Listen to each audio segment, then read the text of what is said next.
Mission health के इस episode में हम बात करने वाले हैं निमोनिया के बारे में। निमोनिया क्या है, इसके लक्षण क्या हैं, ये कितना गंभीर हो सकता है और इससे बचाव के लिए क्या करें। इन सभी सवालों के जवाब देने के लिए मेरे साथ हैं डॉक्टर अनुजा प्रकाश, जो कि directorate of family welfare Delhi government में चाइल्ड हेल्थ की नोडल ऑफिसर हैं। मैम, आपका बहुत बहुत स्वागत है इस कार्यक्रम में। Thank you Neha. सबसे पहला सवाल, निमोनिया क्या है? निमोनिया एक फेफड़ों की बीमारी है जिसमें हमारे फेफड़े में जो एयर सैक्स होते हैं उसमें सूजन आ जाती है और कई बार तरल पदार्थ भी जमा हो जाता है, जिससे बच्चे को सांस लेने में दिक्कत या तकलीफ हो सकती है। और ये अगर बहुत गंभीर हो जाए तो इससे बच्चे की मृत्यु तक हो सकती है। इसके लक्षण किस तरह से पहचाने, कब कहेंगे कि बच्चे को निमोनिया है? बच्चे को खांसी के बाद अगर तेज बुखार हो जाए या उसकी पसली चलना शुरू हो जाए या वो तेज से सांस ले या वो खाना पीना बंद कर दे तो ये निमोनिया के लक्षण है। मैम, निमोनिया कितना ज्यादा खतरनाक हो सकता है? अगर एक लक्षण, इस तरीके के लक्षण बच्चों में नजर आ रहे हैं तो क्या माने कि खतरा कब है, कितना खतरनाक है? निमोनिया अगर अंडर 5 ईयर एज ग्रुप में हम देखें तो निमोनिया से बच्चे को तकलीफ हो सकती है, इन्फेक्शन बढ़ सकता है और कई बार मृत्यु भी हो सकती है। This is one of the preventable cause of death in under 5 और ये काफ़ी कॉमनली हमारे यहाँ देखा गया है कि निमोनिया और डायरिया से डेथ्स होती हैं जी। तो इससे हम रोक के हम अपने 5 साल तक के बच्चों की जान बचा सकते हैं। यानी कि 5 साल तक के जो भी बच्चों के माता पिता इस कार्यक्रम को देख रहे हैं वो ये बात अपने जहन में रखें कि बच्चे को निमोनिया से बचाना बहुत ज्यादा जरूरी है। इसके लक्षण क्या है वो हम जान चुके हैं, कितना खतरनाक है ये भी हम जान चुके हैं, लेकिन इससे बचाव के लिए पेरेंट्स क्या कर सकते हैं? मैम, थोड़ा इसके बारे में बताइए। इससे बचाव के लिए बच्चे के पैदा होते ही बच्चे को माँ का दूध दे, केवल माँ का दूध, और स्तनपान को जारी रखे 6 महीने तक। 6 महीने तक कोई ऊपर का दूध या डब्बे वाला दूध नहीं देना होता है। माँ का दूध पर्याप्त होता है बच्चे के पेट भरने के लिए और खान पान के लिए। अगर किसी कारणवश माँ अगर बच्चे को स्तन से दूध नहीं पिला सकती है तो हम माँ अपने हाथ को धोकर स्तन को साफ करके दूध निकाल कर उसे कटोरी चम्मच को भी हर बार दूध पिलाने के टाइम पर पानी में उबाल के ठंडा करके उसमें दूध डाल के बच्चे को कटोरी चम्मच से अपना दूध पिला सकती है।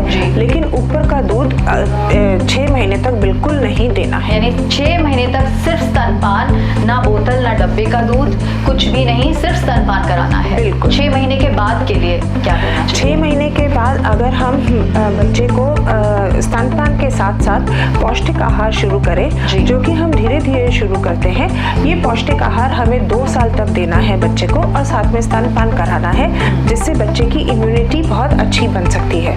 इसके साथ साथ अगर हम बच्चे को अपने घर के अंदर होने वाले प्रदूषण या इंडोर पोल्यूशन से बचाएं तो उससे भी बच्चे को निमोनिया का खतरा नहीं हो सकता है। साथ में ये एडवाइस रहेगी नेहा जी कि बच्चे को हम MR का टीका, MMR का टीका और निमोकॉकल वैक्सीन का टीका जरूर लगवाएं, जो कि 2 साल तक लगता है, जिससे हम बच्चे को निमोनिया से बचा सकते हैं। मैम, एक थोड़ा सा इंडोर पोल्यूशन के बारे में बताइए कि किस तरह से बचा सकते हैं पेरेंट्स?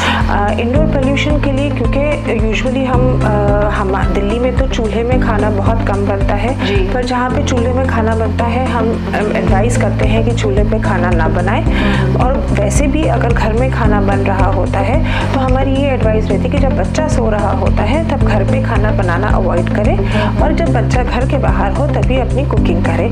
साथ में अब हमारे बाहर के पोल्यूशन पे भी अगर हम बच्चे को लेके जाए तो बच्चे को पूरी तरह से कपड़ों से प्रोटेक्ट करें और उसके मुंह को भी प्रोटेक्ट करें और फिर हम बच्चे को घर में रखें। जी, और वैक्सीनेशन, दूसरी बात आपने बोली कि बहुत ज़्यादा ज़रूरी है, तो अपना जो भी आपका जो हमें MCP कार्ड मिलता है सरकारी, उसमें लिखा होता है शेड्यूल की कब आपको कौन सी वैक्सीन लगवानी है, तो इस पर ज़रूर ध्यान दें कि जो मैम ने वैक्सीन बताई MR, MMR और निमोकॉकल वैक्सीन, ये सभी वैक्सीन निःशुल्क उपलब्ध हैं हमारे सभी सरकारी स्वास्थ्य केंद्रों में। इन्हें अपने बच्चों को आप ज़रूर लगवाएं।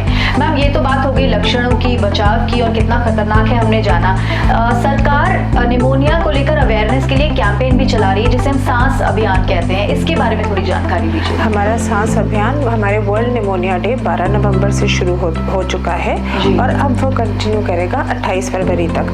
ये हम हमारा सर्दियों का समय होता है और स्पेशली हमारे दिल्ली में जब ठंड खूब पड़ती है और स्मॉग और एयर पोल्यूशन भी होता है, ऐसे इसमें हमें बच्चों को निमोनिया कैंपेन में हम आशा बहन जी और ANMs के थ्रू बच्चों के माँ बाप को अवेयर कराते हैं कि अगर जब भी खांसी जुकाम हो तो घरेलू इलाज पे ज़्यादा अपना टाइम वेस्ट करें, पर पास के स्वास्थ्य केंद्र में या अपनी आशा दीदी को कांटेक्ट करें ताकि आशा दीदी अब देख सके कि उसे बच्चे को खतरे की कोई निशान तो नहीं है, कोई डेंजर साइंस तो नहीं है, और वो अकॉर्डिंगली रेफर करती है उसे पास की डिस्पेंसरी में। मैम ये जानना चाहेंगे कि सरकारी स्वास्थ्य केंद्रों में किस तरह से संपर्क कर सकते हैं माता पिता अगर उन्हें जाना हो?